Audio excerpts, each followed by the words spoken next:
El cielo y la tierra pasarán, mas mis palabras no pasarán.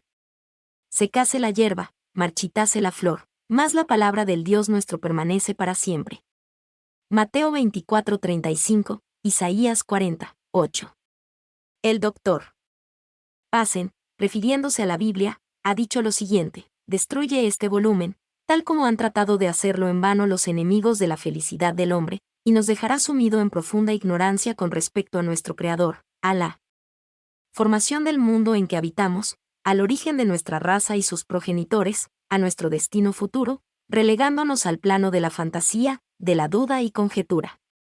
Destruye este volumen y nos privarás de la religión cristiana, con todos sus consuelos vivificantes, esperanzas y perspectivas que ofrece, no dejándonos nada sino elegir, miserable alternativa entre las lóbregas tinieblas de la infidelidad y las sombras monstruosas del paganismo.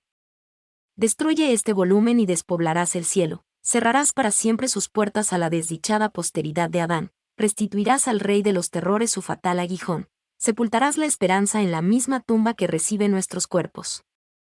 Consignarás a todos los que han muerto antes que nosotros al sueño eterno o calamidad infinita, y nos dejarás sin esperar nada a nuestra muerte, sino suerte similar a la de ellos.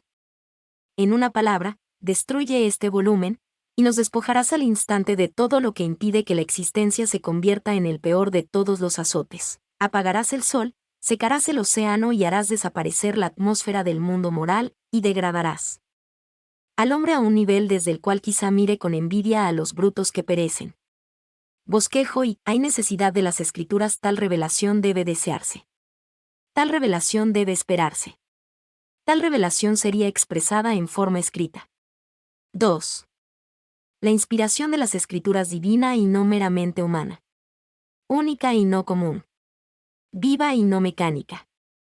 Completa y no meramente parcial. Verbal y no meramente conceptual. 3. La verificación de las escrituras afirma ser inspirada. Tienen toda la apariencia de inspiradas. Uno siente que son inspiradas. Demuestran ser inspiradas.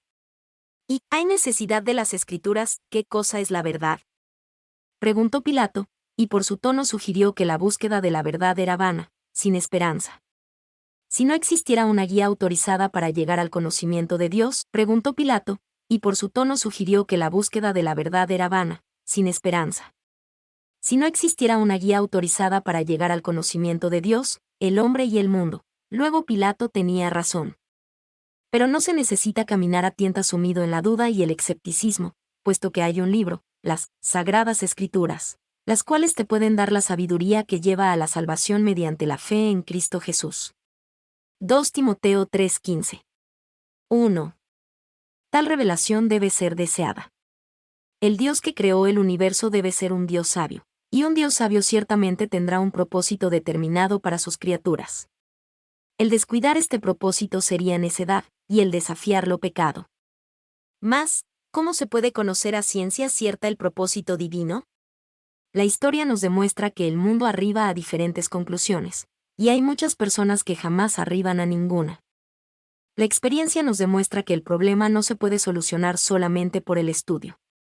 Algunos carecen del tiempo necesario, otros, aunque quisieran estudiar, no tienen capacidad para ello, y aunque tuvieran éxito, arribarían a sus conclusiones con lentitud y con dudas. Los sabios quizá propugnen sistemas filosóficos para llegar a la verdad, pero ningún sistema, por completo que sea, jamás podrá descubrir la verdad. El mundo por medio de su sabiduría, filosofía, no conocía a Dios, nos dice la versión moderna. Las verdades que le dicen al hombre como pasar de la tierra al cielo, deben de ser enviadas del cielo a la tierra. En otras palabras, el hombre necesita una revelación. 2. Tal revelación debe esperarse. En la naturaleza, tenemos una revelación de Dios que puede ser comprendida por la razón. Pero cuando el hombre está arrojado por el pecado, y su alma se halla agobiada, tanto la naturaleza como la razón son impotentes para proporcionar luz y alivio. Oigamos a hombres que hicieron culto de la razón. Dijo Manuel Kant, uno de los egregios pensadores de todos los tiempos: haces bien en fundamentar tu paz y piedad en los evangelios, pues solo en los evangelios se halla la fuente de verdades espirituales después que la razón ha llegado al límite de su investigación, en vano. Otro filósofo capacitado, Jorge Guillermo Federico Hegel, no quiso otro libro en su lecho de muerte que la Biblia. Dijo que si pudiera prolongar la vida, se dedicaría al estudio de ese libro, pues en él había hallado lo que la razón no podía descubrir. Sí, como creemos, dijo que si pudiera prolongar la vida, se dedicaría al estudio de ese libro, pues en él había hallado lo que la razón no podía descubrir. Sí, como creemos, hay un Dios bueno, es razonable esperar que se revelara personalmente a sus criaturas. El reverendo J. S. Clarke dijo lo siguiente: no podemos imaginarnos que un padre se oculte para siempre de su hijo, que nunca se comunique con él. Tampoco podemos imaginar que un Dios bueno oculte de las criaturas creadas a su imagen la apelación de su ser y de su voluntad. Dios ha hecho al hombre capaz de y deseoso de conocer la realidad de las cosas. ¿Y acaso ocultará una revelación capaz de satisfacer ese deseo? Según la antiquísima mitología egipcia, la legendaria esfinge tebana proponía enigmas a los que pasaban, y los aba si no los descubrían. Sin duda alguna un Dios amoroso y sabio no dejará que el hombre perezca por falta de conocimientos, desconcertado ante el enigma del universo. Por su parte, el Dr. Hughes afirma, la inteligencia de Dios despierta en nosotros la esperanza de que Él ha adaptado los medios al fin, y que coronará la naturaleza religiosa con una religión sobrenatural. La benevolencia de Dios despierta la esperanza en nosotros de que sacará a sus criaturas de su doloroso azoramiento y conjurará el peligro que las acecha. La justicia de Dios despierta en nosotros la esperanza de que hablará a la conciencia con tono claro y de autoridad. 3. Tal apelación sería expresada en forma escrita.